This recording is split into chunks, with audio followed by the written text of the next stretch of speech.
What's up, BikeRumor fans? For this installment of our Ask a Stupid Question series, we're talking about pedal kickback.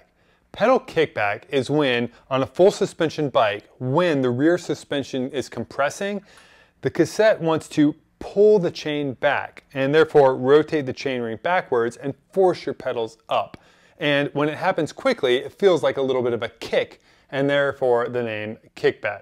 The truth is, it can happen anytime, but you may not have even noticed it, or you might just be attributing those little bumps and kicks to the bumps in the trail and those forces being transmitted through the bike into your pedals and then into your feet and legs.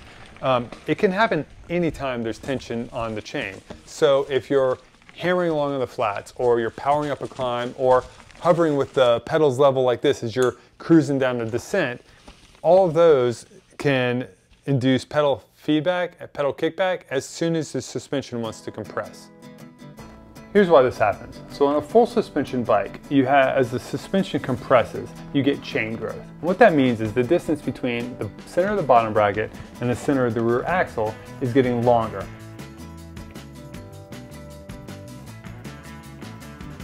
Now on the bottom, you've got a derailleur pulley to allow the chain to stretch.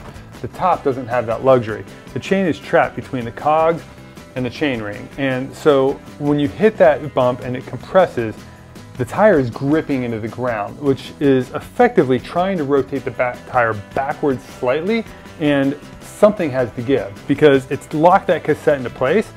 So what's left to move is the chain ring. And if you want to test this out, try and roll your bike backwards while keeping that pedal down.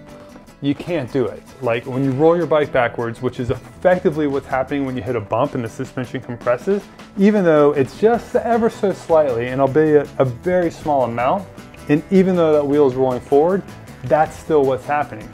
There's no way to keep the pedals from coming up, and that's what makes you feel a little bit of pedal kickback. Just a quick note, we're using a 9er bike for this demonstration, but pedal kickback is not something that's exclusive to their CVA suspension design. Pretty much every full suspension bike is going to have some degree of pedal kickback, but the actual suspension design is only part of the story here.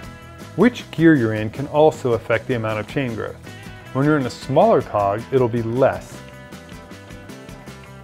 And when you're in a bigger cog, it'll be more.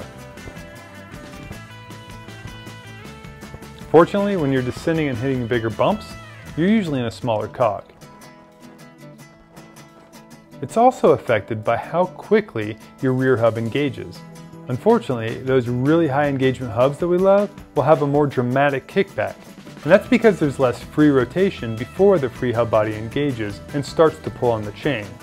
Alright, so you might be wondering, why is pedal kickback bad? Well, in most cases, you may not even feel it. Perhaps you've never noticed it while you're riding. But if you were to hit a really big bump at really high speed and it caused a very quick compression of the suspension, that could cause a pretty quick and violent pedal kickback. So maybe it's just enough to be really uncomfortable, or maybe it's enough to actually like throw your foot a little bit and cause you to wreck. Now, it's fair to say most good suspension brake brands have taken this into consideration and taken steps to minimize that effect. Again, most of us probably never really notice this effect while we're riding, but it's something we wanted to point out and explain because it is a real thing, and some people notice it, and some products are starting to be designed to mitigate or even offset chain and pedal kickback altogether. If you like this video, hit subscribe, hit like so you get more great tech videos, and if you have a question of your own that you want us to explore and answer, or get the industry to answer for you, hit the little contact button up on the top of BikeRumor and pull down and fill in the survey for Ask a Stupid Question and send us your own questions, stupid or not. Thanks a ton for watching, and we'll see you next time.